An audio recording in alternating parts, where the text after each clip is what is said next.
In this day and age, everyone knows asbestos is dangerous stuff. But in one New Mexico city, crews keep trying to pull a fast one with it, tossing it around town when they're getting paid by the state to get rid of it in a way that won't come back to haunt people. Our special assignment crew caught them in the dangerous lie. Here's Kim Holland. Asbestos kills people. That's no secret. It kills thousands of Americans every year. The only reason we have 15,000 deaths a year now is because we do manage it better. But here in Bloomfield, near Farmington, asbestos is not managed. It's mismanaged. I was disappointed,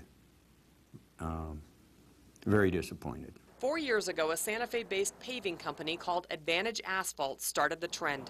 Company workers dug up 400 feet of asbestos pipe, used hammers to smash it into pieces on a residential street, then spread it all over town, even tossing some of it in a dumpster at a high school. The city never told residents because it feared lawsuits. Are you serious? Here we go again. In April, workers on the $15 million expansion of Highway 64 unearthed 400 cubic yards of petroleum-contaminated soil and asbestos pipe from the middle of Bloomfield.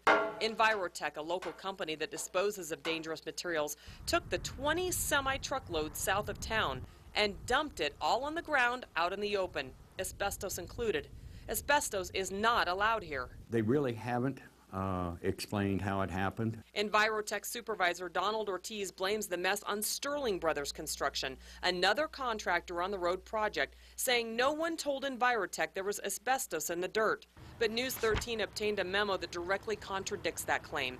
It says 2 Envirotech employees were on scene at the road project that day, screening the soil and taking samples. Nobody was minding the store. Ortiz and Envirotech refused to speak with us on camera, but documents from the State Environment Department show that Ortiz called the day after the asbestos was dumped and reported the problem. Envirotech then cleaned up the asbestos and disposed of it properly. We had a meeting. Benny Kling is an inspector for the Environment Department. He also lives in Bloomfield. During a meeting with Sterling Brothers Construction and Envirotech after the April incident, Kling issued this warning. I'm going to be there watching. Kling thought that would be enough to stop any more monkey business. It wasn't. They were at it again in early July. I had my wife and our 2 dogs to be groomed.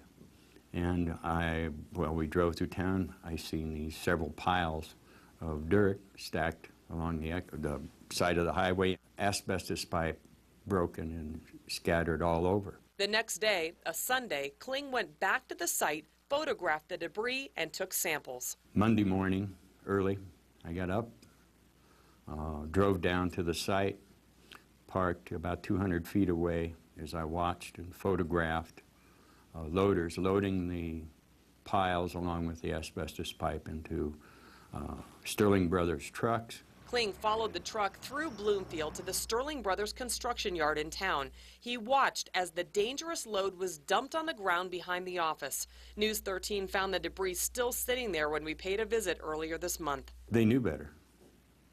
They knew better. The owner of Sterling Brothers Construction refused to speak with us. The New Mexico Department of Transportation is ultimately responsible for the Highway 64 project.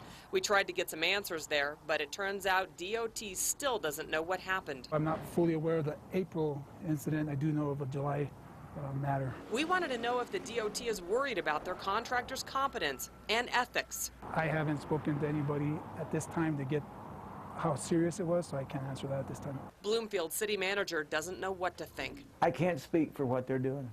I can't. I mean, it's starting to look a certain way, but I can't speak for what their intentions were. Now, after 3 asbestos problems in 4 years, the city may start requiring contractors to provide proof they've properly disposed of asbestos. It's sad that we have to do that, but it's starting to look like it's obvious that we're going to have to do that. Kim Holland, KRQE News 13. The state says if Envirotech or the Sterling Brothers try to hit the DOT up for the extra cleanup costs, they won't get a penny for it. The State Environment Department could fine those companies and could fine the DOT too for lack of oversight on the highway project.